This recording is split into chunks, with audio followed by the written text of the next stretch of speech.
scheduled. I'm not sure. Are you guys outside? All right, everybody, welcome the cast of Red versus Blue. Ladies,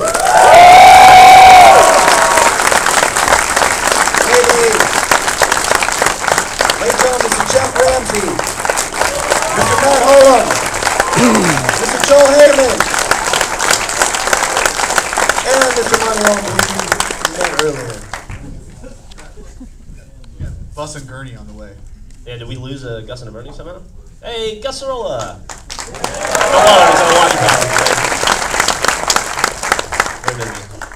So, you guys are the What's first. up? There you go. You guys are the first audience that we have had a Q&A with who's actually seen that. The other two Q&As we did, they hadn't seen it yet. So, what did you guys think? Awesome! So, like, whatever. That wake you up? Yeah. All right, well, let's open it up for some questions. Does anyone have any questions? Yes, I would. Thank you very much. Hello, new best friend. So, that was a fantastic question. It's going to be tough to follow up. Do your best. Who's next? Anyone? Back, Mill. Sure. Me? Yeah. How long has 9 been in production? That's a Monty question. How long has it been in production? The answer is, Monty, I think, has been working on season 9 since the day season 8 wrapped, probably. I mean, that's hard to put into like a firm number because it's basically been like six to 8 months. But Monty works like Men in Black, like on a 36-hour schedule. He just like works, you know, constantly and then crashes for like 2 hours. So he puts in more man hours than I think the rest of the studio combined.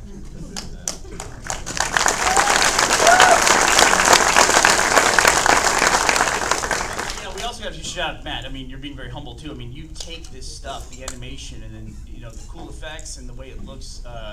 You and Nathan spent a lot of time getting the look of it just right. He's next door. He's emceeing next door. So.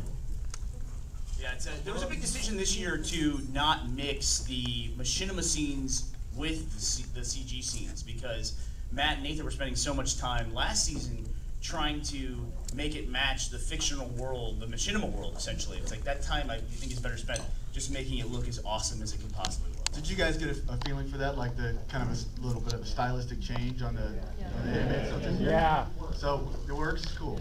So we were. Thank you. I'll tell Steve Spielberg that. Pixar. But oh, thank you. So Monty and Bernie and Nathan and I have spent a lot of time this year trying to come up with like a style for this season that was new and fresh, but also felt like some stuff we'd done before and allowed Monty to grow and do more things than he didn't have a chance to do last time, and I'm being upstaged by beer. yeah, this beer has ginger and grapefruit in it. It's really good. This is fantastic. Yeah. What's it called? It's Ruby. It's Ruby Redbird. It's a Shiner. It's a local Texas beer. Man. This portion of the Q&A was brought to you. It's 11:45 a.m. There's literally like a kids club next door. We're drunk. The kids club's having a party. Also, hi Billy. Love you, sweetie. But one of the cool things, well, in addition to Monty working on all this stuff and getting it done, when it went into the render phase, there wasn't a lot that Monty could do like in the last 36 hours, so he just said, I'm gonna start working on something. So we made that music video and just knocked that thing out with the rapping alien. I still haven't seen it. I keep hearing about it. I'll watch it later. It's awesome. Okay, next question. Being a big fan of Lost, how far, like right before this cut off, is that when some answers or something will start to come together? Yeah, this is the sequel to Lost. Yeah.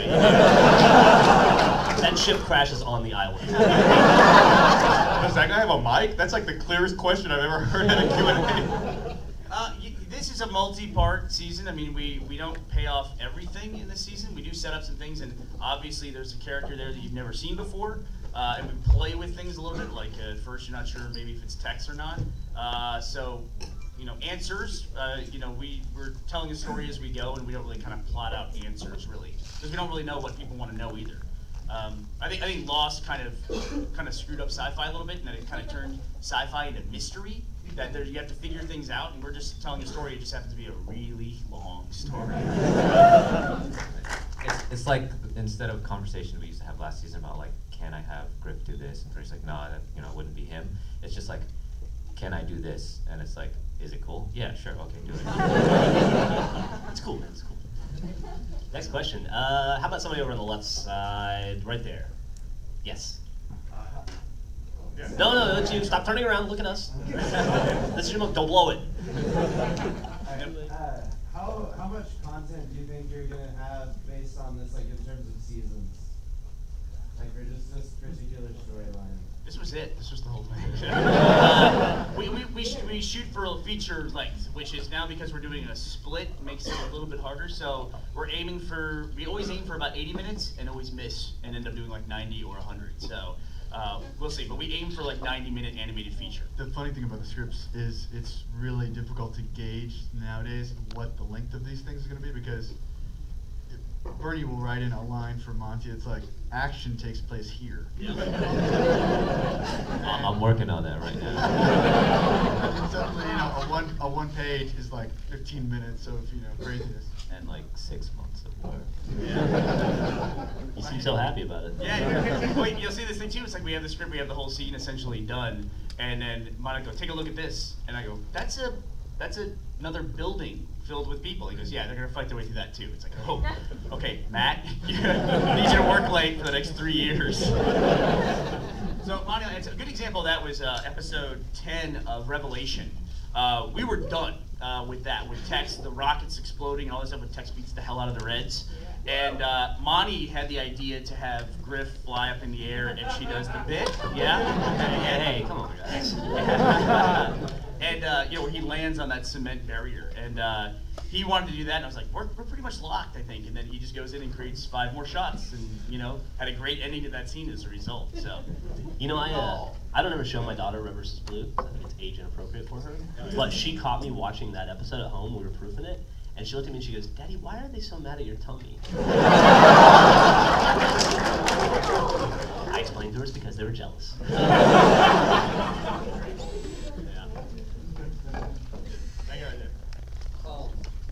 All the different live series, do all of y'all get to participate in doing those, and y'all are hired to capture those, or do y'all just have certain people doing that? You see everyone that was moving on screen just now? That was but that was like me acting against myself. Oh, I'm incorporating other people down the line, but it's just a matter of like, you know, should I go up there and call someone and be like, hey, you know, let's work on this, or I don't even wait for people, let's just do it, you know? The funniest thing I ever saw Monty do was back when we were in the old place, we had he would actually do all the mocap in our conference room, and we had like a glass, like a window that you could look into the conference room while he was doing his work. And I see him one time get up from the computer, go in there, and start doing the mocap, and he's doing this. I'm like, what's going on with that? And then he resets and he's doing this. And that was Sarge punching Tucker in the head. This was it. Okay, this was Sarge. It's like, you know, punch and grip, punch and grip, punch. Oh no, that was Tucker, right? Punch and grip. Sorry. And then this was Griff. He was like, kick. I hate the kick. Tucker was like, oh, I'm getting hit, and now I'm in a headlock, and then, you know, so it's like 3 knees. It's a scene where he has himself in a headlock, and Monty's desk is actually in the motion capture area. He's like just on the border of it, so he literally pushes back his chair, stands up, and he's in the mocap area. And he's like, "That's Monty's down to efficiency." Like, yeah, yeah, you'll see it tomorrow. Yeah, in the tours of the studio today. Oh, sorry, today. I haven't had a beer yet. So. Okay, anybody in the back? How about in the back, top right there? Burns, you look real good. Have you been working out? I don't know. College? Is that what's going on here? Who that was, but He's in love. Oh, you. You look awesome too, Dark Blob. How much we paid that? What's the situation? What's that? That's racist. It's roadblock. I know it's hard to tell because he's not throwing up in my bathroom. Day's not over yet. I'm right here, dead center. Okay, so we saw when North took off his helmet, I have to admit he's a lot older than I thought he was going to be. What are the age range for the different freelancers? Yeah, how old would you have pegged North at there? I was pegging a lot of the freelancers like late 20s, early 30s, and he looked a lot more like way late 30s, early 40s. He has white blonde hair, so that might be something that throws you off. Might have looked in that scene where it's fluttering in the wind on top of the Pelican. It might have looked a little more gray. But yeah, it's about right. I mean, we were talking about that. Wyoming, I think, would be the top end age-wise of the freelancers. And the guys who were in that Team 6, who just pulled out the Bin Laden operation in Afghanistan, not related to our fiction. We learned that their average age of those guys was 38, which was kind of refreshing for us. You know, I just imagine like Wyoming would be like is he a sergeant in Avatar, the bad guy? You know, like the top end of that. But I put most of them in about the mid 30s, early 30s. You know. There's some, I almost said his character name. There's some that are younger. There's one in particular who's young, and the character, it's important that the character is young. So, how about right there, start with the glasses. Is there going to be a point where you're going to phase out machinima and actually just do all animation, or are we going to see a constant blend like this? I guess Monty asked the question, but he said, yeah, we're getting rid of that machinima shit. I think we find that some characters are more appropriate in machinima than in CG. Like Caboose is a great example. Caboose is like, we never animated Caboose in Revelation. I think he was one of the only characters who never got animated. Joel is currently in machinima. I can only do like 7 things. He can jump and he can crouch.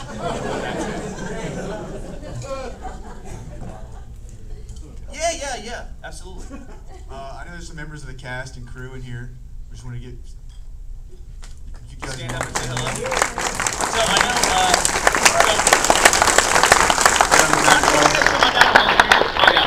know. Yeah, we'll teach you some of our voice actors, some of whom you're seeing today for the very first time. So while they're making their way down to the Alamo labyrinth, we can wait for them.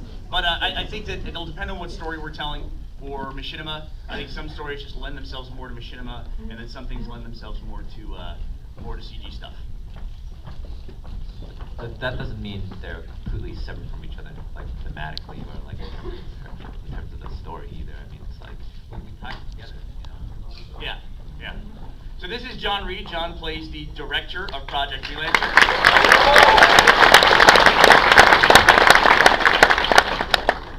Thank you for all gathering here today. We're going to pass around a hat for the actors up here. Hundreds. Anything above that'll do. Thank you very much. Or just more hats. They really like hats. I'm going to pull this off here so you can look. Sorry if that was loud. And then we have Asaf Ronan, who plays the counselor. Yes. I love seeing how tan I am on screen. What's up with that? You guys all know Kathleen, who plays Tex. Hello, my little cupcakes. How are you? I feel as though I'm going to have to be kicking some other girl's ass in it now. I just saw it for the first time. Where is this person? I'm going to have to be like, there's a lot more. There's a lot more female characters. Speaking of female characters, this is Shannon McCormick.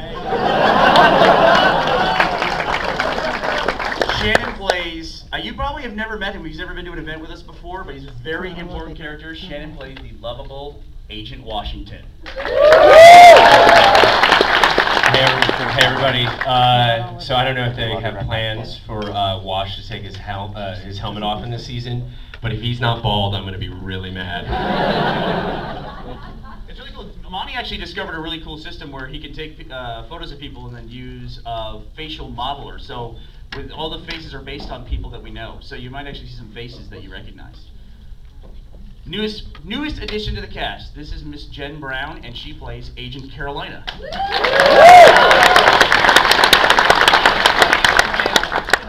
hi. You're going to be hearing a lot more of Jen this season especially.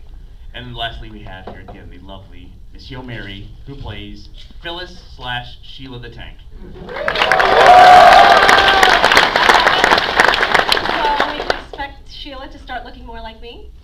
I don't know, should we get Phyllis and me? We can put your face on the side of the ship.